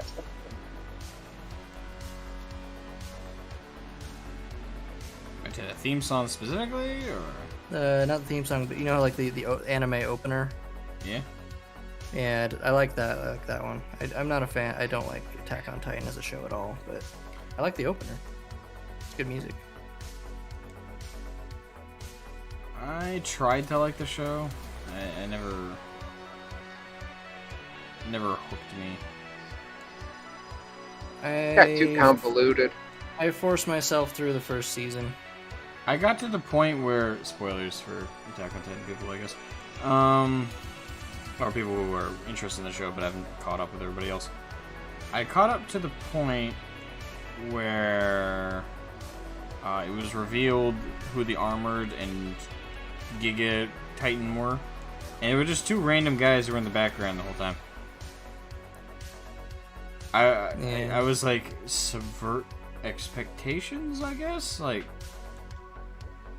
And the way they just kind of revealed them came out of nowhere, in my opinion. I was like, shouldn't there be this thing called build-up for this? Like, at least invest us in the character, in the characters. And it didn't help that the monsters in question in the show are sort of my nightmare fuel in terms of like the types of monster type things that I would find like viscerally disturbing. Which is odd because they're just naked and androgynous humanoid monsters, but for whatever reason that freaks me out. Well, sometimes more than say like a giant dragon monster or squid monster. Well, I think it's because it's the fear of being eaten, but what enhances that I think is the fact that they're other people. It's kind of like feeding on the cannibalism fear, but also by something much bigger. It's like the zombie. Zombies don't affect me. It's just for whatever reason it's that one. I don't know.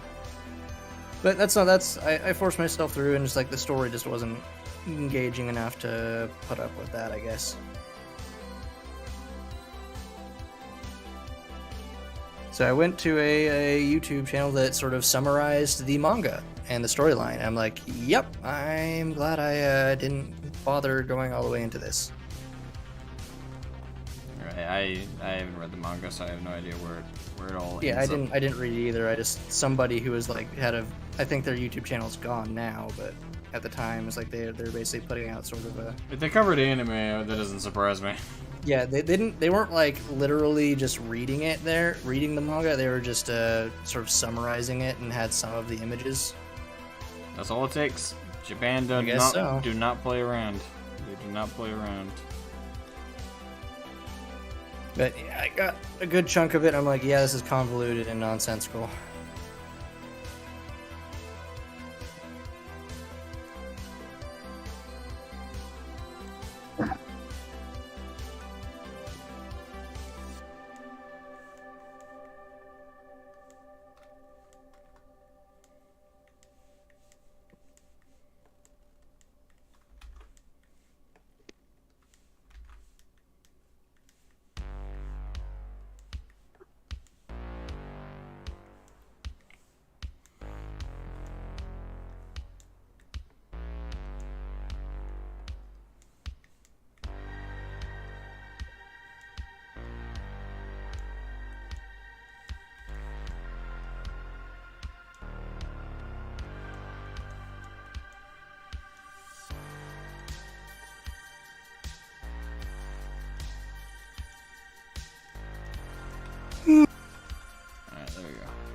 I meant to do that way earlier, but I totally ghosted on the fact that I wanted to adjust the head so much.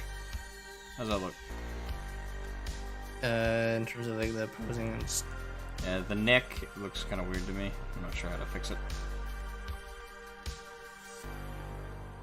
I think if I'm going off the art, if you're copying directly, it's I It's think not- he's It's slanted more forward. I'm not copying directly. This is Okay. This is a different pose.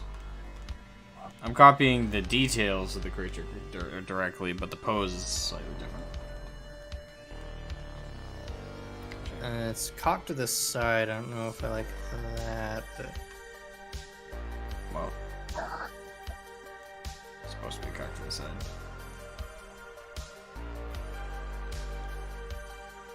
I know maybe not to that degree. I think cocked to the side is fine, but it's just a little. I think the angle's a little extreme. Well, I was going for like body horror. Ah, okay.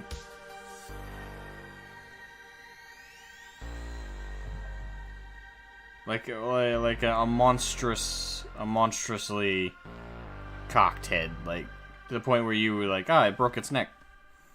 Nope. It's like it's readjusting its spine as it goes. Wouldn't be surprised if the thing could probably turn its head 360 degrees. Like an owl. Yes, like an owl. Curious though, from D&D, can owlbears do that? Yes. Kind of random. Oh, they can. They can turn their head full 360. Yep.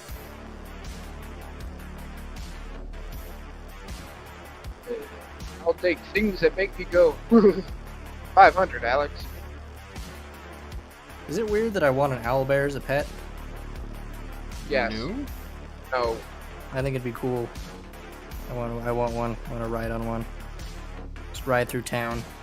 I mean, if you're putting that level of thought into it, maybe. But if we're just going, what the fuck? We're just going by the basis of wanting a fantasy creature as a pet. No, that's not that crazy. Alright, so I just think they're neat. that's all you need to think. Is that how the shoulder muscles would move with that, or no? Or neck and shoulder muscles. I don't think so. They would forward. As long as it makes some kind of sense with like how it's moving, 'cause like I said, it's a mutant creature that could probably like readjust its muscles at will. So it'd be, imagine like looking at you, probably see like the muscle bundles like writhing under the skin in really weird and grotesque ways.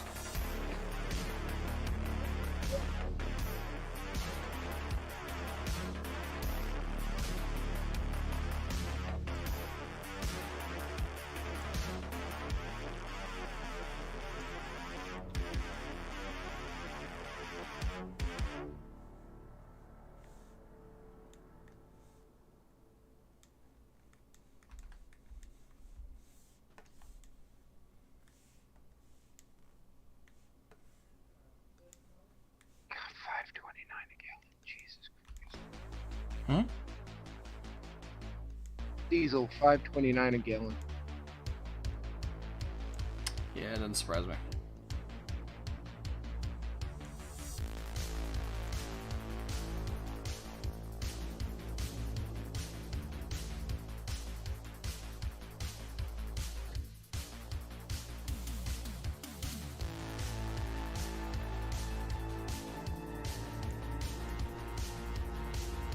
But don't you know, according to the elites, you just go buy an electric car. Because you can definitely afford that. Yeah, out of the blue. Just everyday working people, yeah, just you go buy an electric car, plebs.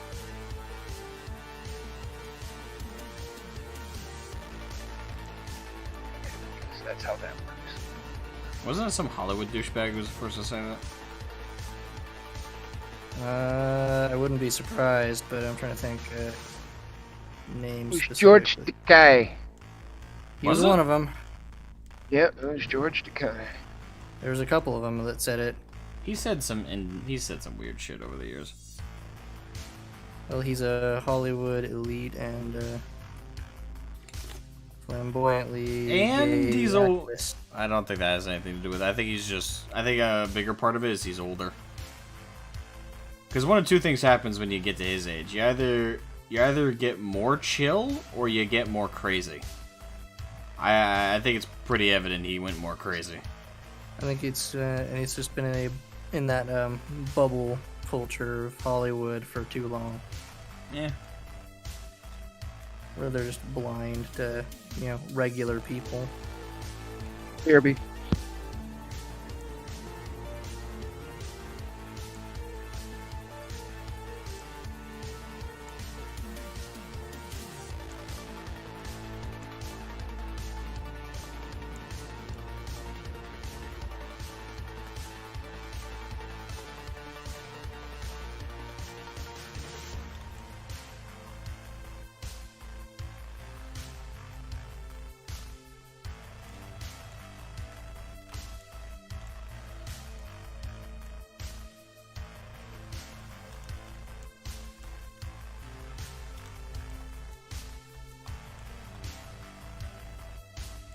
Oh, it was George Takei who said it's just your patriotic duty that you're paying more. I think that's what he was the one that said that. I think. Sounds like something he would definitely say. I don't know. Best not to dwell upon the doings of Hollywood progressive politics. It's a rather brain-rotting subject. Mm-hmm.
How's that? Wait for the. Oh wait, no, I'm not. Okay, there we go live. There, it was not live for a second. It looks good to me. And in terms of like the visual balance on the arm, it looks better. Alright.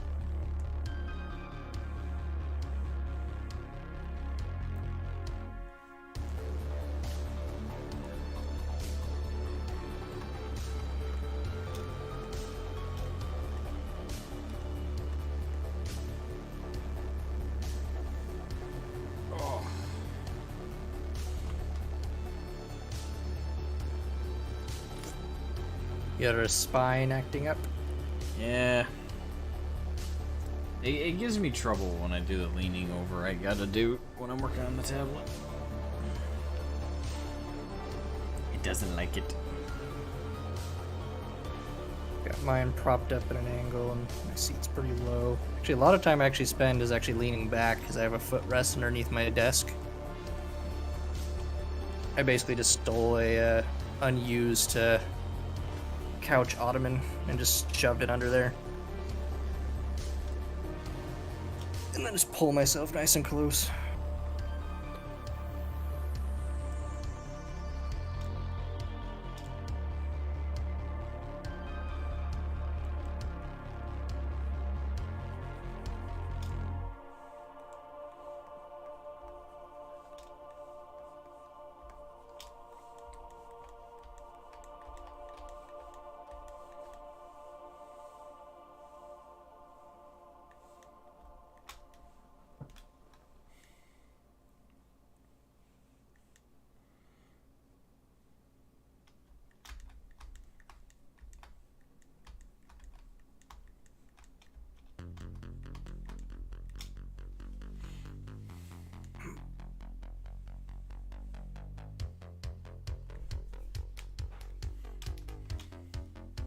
I've definitely been there where it's like just hunched over, say, like a paper on the desk, drawing, and then you've got it for 2 hours, and then you finally sit up and realize, yeah, that was not a great position to be in for 2 hours.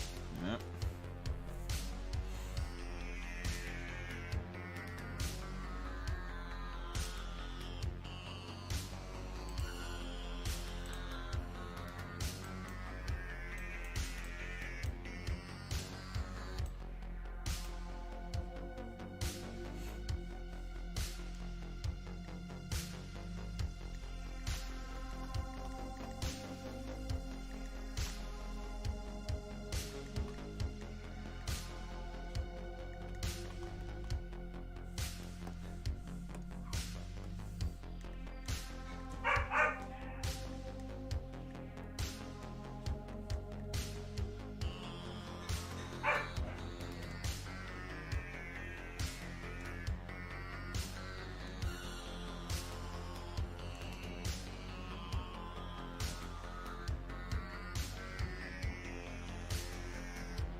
think I'm gonna end the stream there.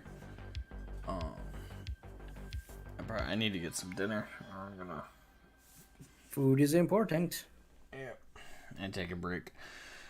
Alright, thanks everybody who checked out the stream. I hope everybody had a good time. And we'll see you guys probably tomorrow at some point. Have a good one, everybody.